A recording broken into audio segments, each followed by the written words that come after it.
Greenland को लेकर America के रुख के खिलाफ बड़ा जन आक्रोश देखने को मिल रहा है। दरअसल आपको बता दें, अमेरिकी राष्ट्रपति डोनाल्ड ट्रंप की ग्रीनलैंड को अमेरिका में शामिल करने की पहल उन्होंने दोहराई है, जिसके बाद राजधानी नूक में हजारों लोग सड़कों पर उतरे हैं और ट्रंप के खिलाफ लगातार विरोध प्रदर्शन जो है वो किया जा रहा है और अमेरिका के खिलाफ ये जमकर नारेबाजी इनकी तरफ से की गई है। प्रदर्शनकारियों ने अमेरिका को ग्रीनलैंड से दूर रहने की चेतावनी दी है। ट्रंप के बयान के बाद ग्रीनलैंड और डेनमार्क दोनों में नाराजगी साफ तौर पर नजर भी आ रही है, क्योंकि ग्रीनलैंड डेनमार्क के अधीन एक स्वायत्त क्षेत्र है। स्थानीय नेताओं ने इसे लोकतांत्रिक मूल्य और अंतर्राष्ट्रीय कानून के खिलाफ बताया है। दरअसल ग्रीनलैंड की रणनीतिक स्थिति और प्राकृतिक संसाधनों के कारण उस पर वैश्विक शक्तियों की नजर है।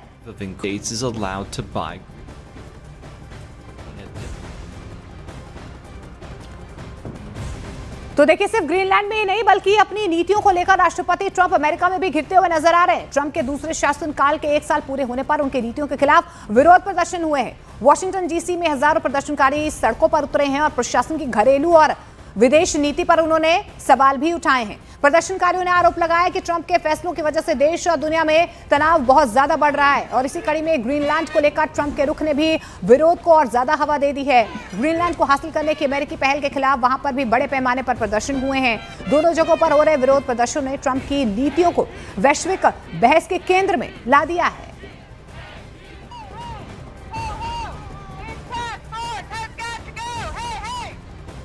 और देखिए, ग्रीनलैंड पर कब्जे को लेकर ट्रंप ने एक बार फिर से अपने बयान को दोहराया है। साथ ही नेटो देशों के साथ उभरते विवाद पर भी उन्होंने कहा है कि वो कुछ ऐसा करने वाले हैं जिसे नेटो भी खुश हो जाएंगे। इसीलिए इस दौरान उन्होंने नेटो को लेकर तीखे शब्दों का भी इस्तेमाल किया और कहा है कि नेटो के लिए उनके अलावा किसी भी अमेरिकी राष्ट्रपति ने ज्यादा कुछ नहीं किया है।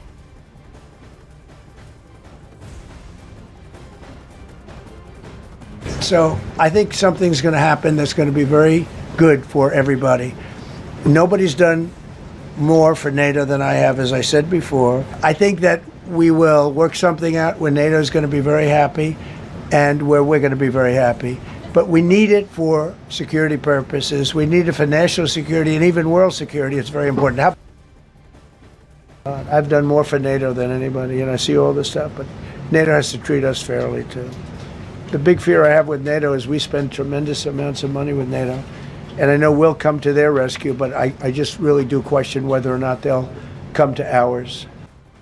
और देखिए, शांति का नोबेल मिलने से नाराज अमेरिकी राष्ट्रपति डोनाल्ड ट्रंप ने अब शांति बोर्ड का गठन किया है। मंगलवार को ट्रंप ने एक बयान में कहा है कि हमने अभी बोर्ड ऑफ पीस का गठन किया है, जो मुझे लगता है कि बेहद शानदार साबित होगा।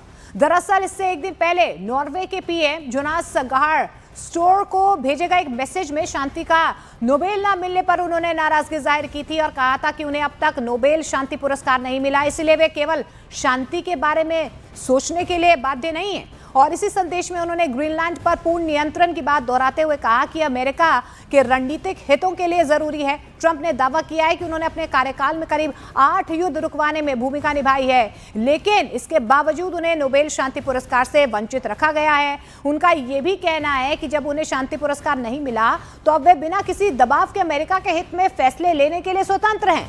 ट्रंप ने यहां तक कह दिया है कि दुनिया तभी सुरक्षित हो सकती है जब ग्रीनलैंड पर अमेरिका का पूरा नियंत्रण हो।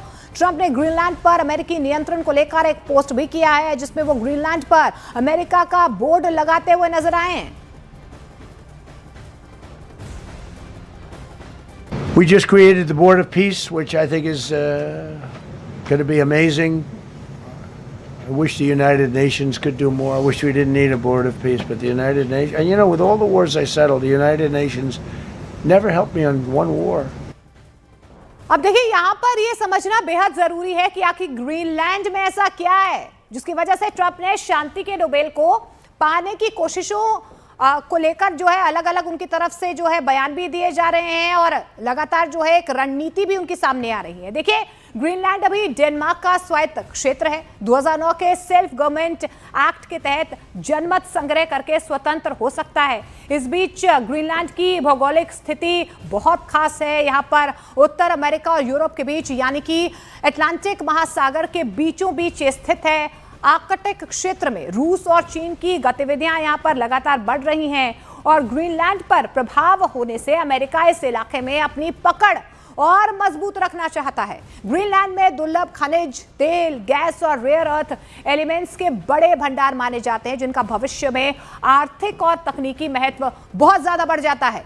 ग्रीनलैंड यूरोप और रूस के बीच सैन्य और मिसाइल निगरानी के लिए बेहद अहम है और ग्रीनलैंड दुनिया का सबसे बड़ा द्वीप है और यहाँ पर दुनिया का 10% फ्रेश वाटर मौजूद है। अमेरिका ग्रीनलैंड को अपनी नेशनल सिक्योरिटी की फ्रंट लाइन मानता है, इसीलिए वो संभावित खतरों को रोकने की कोशिश कर रहा है।